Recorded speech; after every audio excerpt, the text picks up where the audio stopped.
নমস্কার সবাইকে। আজকে আমি চলে এসেছি ঠাকুরনগর মতুয়া মহাসংঘ ঠাকুরবাড়ি। আর আমার সাথে দর্শন করুন ঠাকুরনগরের ঠাকুরবাড়ির শ্রী শ্রী হরিচাঁদ ঠাকুর মন্দির এবং সম্পূর্ণ ভিডিওটি। এখন দেখতে পাচ্ছেন আমি ঠাকুরনগর রেল স্টেশনে চলে এসেছি। এখান থেকে রওনা দিয়ে এখন আমরা এখান থেকে টোটোতে করে 1 কিলোমিটার জায়গা ঠাকুরনগর স্টেশন থেকে আমরা এই টোটোতে করে এখন আমরা ঠাকুরবাড়ি ঠাকুরনগরের উদ্দেশ্যে রওনা করেছি। আর ইতিমধ্যে আমরা ঠাকুরবাড়ি ঠাকুরনগরে চলে এসেছি। আমরা এখন টোটো থেকে নামবো এবং আমি আমার একটা দাদা আছে সাথে, দুজনে। দাদা এখন নেমে টাকা দিচ্ছে টোটোতে। আর এই দেখতে পাচ্ছেন ঠাকুরনগরের ঠাকুরবাড়ি আমরা প্রথম দর্শন করলাম। আর আমি এখানে প্রথম এসেছি। চলুন আমরা সম্পূর্ণ জায়গাটা আপনাদের ঘুরে দেখাই। এই হচ্ছে আমরা দুপুরের সময় এখানে এসেছি, তাই এই ঠাকুরনগর ঠাকুরবাড়ির আসলে মন্দিরের দরজা বন্ধ ছিল। এটি মতুয়া ধাম ঠাকুরনগর রেল স্টেশন থেকে 1 কিলোমিটারের মধ্যে অবস্থিত।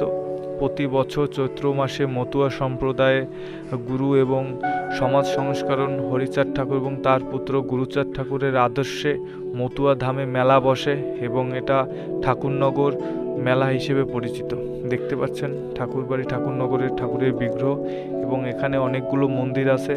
দ্বাদশ পাগল মন্দির এবং এখানে পরস্পর যেখানে যখন মেলা হয় এবং পিছনে পুকুর আছে এবং যেখানে পবিত্র বারুণী তীর্থধামে স্নান করে মানুষ আসে বারুণী স্নান করতে চৈত্র মাসে ঠাকুরনগর মেলায়।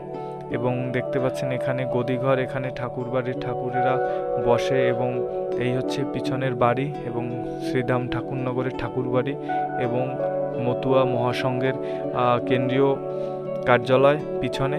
আর আমরা সম্পূর্ণ জায়গাটি ঘুরে দেখব। দেখতে পাচ্ছেন সুন্দর পরিবেশ, সবুজে ঢাকা চারুপাশ এবং গাছগাছালি এবং পরিবেশটা সত্যিই সুন্দর। আর ভিতরে আরেকটি মন্দির এখানে স্থাপন হচ্ছে, জানি না কোন ঠাকুরের মন্দির, যাই হোক। আর দেখতে পাচ্ছেন চারুপাশে খুব সুন্দর পরিবেশ, প্রাকৃতিক সৌন্দর্য এবং এখানে কেন্দ্রীয় মতুয়া ধর্মীয় গ্রন্থাগার আছে এবং বিভিন্ন ধর্মীয় বই এবং বিভিন্ন কমিটি সংস্করণের এখানে ভিতরে কেন্দ্রীয় কার্যালয় মন্দির আছে এবং সাধু শ্রেষ্ঠ শ্রীমৎ গোপাল সাধুর ঠাকুর বিগ্রহ প্রতিষ্ঠা করা হয়েছে। এবং আমরা পরবর্তীতে যাওয়ার আগ মুহূর্তে বিকাল 4টার দিকে এই মন্দিরের দরজা খোলে এবং আমরা ঠাকুরের দর্শন করতে পেরেছি এবং ঠাকুরের দর্শন করে সম্পূর্ণ জায়গাটা ঘুরে দেখেছি। জয় হরিবোল, জয় হরিবোল, জয় হরিবোল। ধন্য হয়ে গেল ঠাকুরের দর্শন করে আর ঠাকুরবাড়ি এসে, সত্যিই খুব খুশি।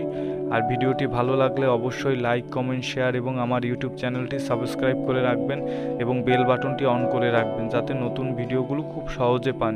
ধন্যবাদ সবাইকে।